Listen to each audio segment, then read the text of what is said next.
हाय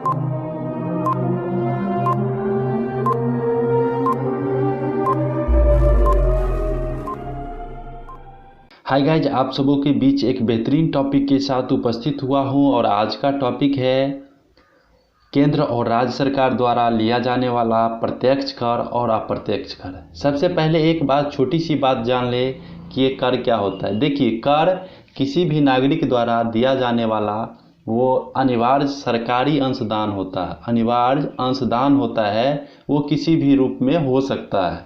उसकी चर्चा हम आगे करेंगे। उसके बाद है कि कर दो प्रकार के होते हैं। एक होते हैं प्रत्यक्ष कर डायरेक्ट टैक्स, अप्रत्यक्ष कर इनडायरेक्ट टैक्स। प्रत्यक्ष कर के अंतर्गत ये आ जाते हैं कि जिस पर लगाया जाता है वो व्यक्ति खुद उसका वहन करता है, जबकि अप्रत्यक्ष कर में किसी माध्यम के द्वारा वह करों का वहन किया जाता है। तो अब बारी बारी से जानेंगे कि प्रत्यक्ष कर जो केंद्र सरकार के द्वारा लगाए जाते हैं और प्रत्यक्ष कर जो राज्य सरकार के द्वारा लगाए जाते हैं, फिर अप्रत्यक्ष कर जो केंद्र सरकार के द्वारा लगाए जाते हैं और अप्रत्यक्ष कर जो राज्य सरकार के द्वारा लगाए जाते हैं। तो सबसे पहले बात करते हैं प्रत्यक्ष कर जो केंद्र सरकार के द्वारा लगाए जाते हैं। देखिए, केंद्र सरकार के द्वारा लगाए जाने वाले प्रत्यक्ष कर जो है डायरेक्ट कर, वो होता है आय कर, जिसे हम लोग इनकम टैक्स भी बोलते हैं। उसके बाद है संपत्ति कर, प्रॉपर्टी टैक्स हो गया। उसके बाद है निगम कर। उसके बाद है पूंजी लाभ कर। उसके बाद है उपहार कर, गिफ्ट टैक्स हो गया। उसके बाद है ब्याज कर। उसके बाद है लाभांश कर। उसके बाद है अस्थि कर और उसके बाद है लाभांश वितरण कर। तो इस प्रकार के कुछ महत्वपूर्ण डायरेक्ट टैक्स है जो केंद्र सरकार के द्वारा लगाया जाता है। अब आइए देखते हैं राज्य सरकार के द्वारा लगाए जाने वाले टैक्स के बारे में। देखिए, राज्य सरकार के द्वारा जो प्रत्यक्ष कर लगाए जाते हैं, डायरेक्ट टैक्स लगाए जाते हैं, वो इस प्रकार है। राज्य सरकार भू राजस्व कर लगाते हैं, व्यवसाय कर, बिजनेस टैक्स लगाते हैं। उसके बाद है कृषि आय पर कर। उसके बाद है पथ कर, जिसे हम लोग रोड टैक्स भी बोलते हैं। ये राज्य सरकार द्वारा लगाया जाने वाला डायरेक्ट टैक्स है। उसके बाद होटल प्राप्तियों पर कर, रोजगारों पर कर और अचल संपत्ति पर कर। ये सभी कर, ये सभी टैक्स जो है ये राज्य सरकार के द्वारा लगाए जाते हैं। तो अभी हम चर्चा किए कि प्रत्यक्ष कर केंद्र सरकार के द्वारा और प्रत्यक्ष कर राज्य सरकार के द्वारा। अब हम चर्चा करेंगे अप्रत्यक्ष कर केंद्र सरकार के द्वारा और अप्रत्यक्ष कर राज्य सरकार के द्वारा। देखिए, अब है अप्रत्यक्ष कर केंद्र सरकार के द्वारा। केंद्र सरकार के द्वारा कौन से इनडायरेक्ट टैक्स लिए जाते हैं देश के नागरिकों से, तो वो है केंद्रीय उत्पाद शुल्क।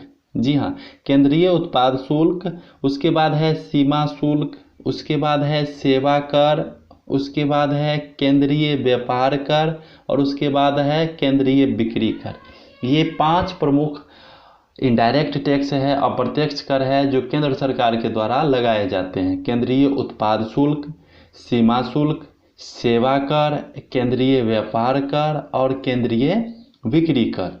अब देखते हैं कि राज्य सरकार के द्वारा लगाए जाने वाले अप्रत्यक्ष कर कौन कौन से हैं। देखिए, सबसे ज़्यादा अप्रत्यक्ष कर इनडायरेक्ट टैक्स किसी भी राज्य के द्वारा ही लगाए जाते हैं। तो राज्य सरकार के द्वारा लगाए जाने वाले अप्रत्यक्ष कर जो हैं वो इस प्रकार हैं कि परिवहन कर, शिक्षा उपकर, बिक्री कर, व्यापार कर, स्टाम्प एवं पंजीयन शुल्क। जी हाँ, जिस स्टाम्प का हम लोग रजिस्ट्री में या अन्य कार्यों के लिए उपयोग करते हैं, उसका पंजीयन और उसका शुल्क जो है वो राज्य सरकार द्वारा ली जाने वाली अप्रत्यक्ष कर है, इनडायरेक्ट टैक्स है। उसके बाद है वैल्यू एडेड टैक्स, वैट। उसके बाद है विज्ञापन कर, मनोरंजन कर, डीजल पेट्रोल पर बिक्री कर। डीजल पेट्रोल पर जो टैक्स लिए जाते हैं वो राज्य सरकार के द्वारा लिए जाते हैं, केंद्र के द्वारा भी लिए जाते हैं, लेकिन प्रमुखता से राज्य सरकार के द्वारा ये लिए जाते हैं। उसके बाद है वाहनों पर कर और उसके बाद है विद्युत कर और सट्टेबाजी कर। तो ये प्रमुख इनडायरेक्ट टैक्स जो है वो राज्य सरकार के द्वारा लिए जाते हैं, जिसमें प्रमुखता से है परिवहन कर, शिक्षा उपकर, बिक्री कर, व्यापार कर, स्टाम्प एवं पंजीयन शुल्क। उसके बाद है वैट, जिसे हम लोग वैल्यू एडेड टैक्स कहते हैं, उसके बाद है विज्ञापन कर, मनोरंजन कर, डीजल पेट्रोल बिक्री कर, वाहनों पर कर, विद्युत कर, सट्टेबाजी पर कर।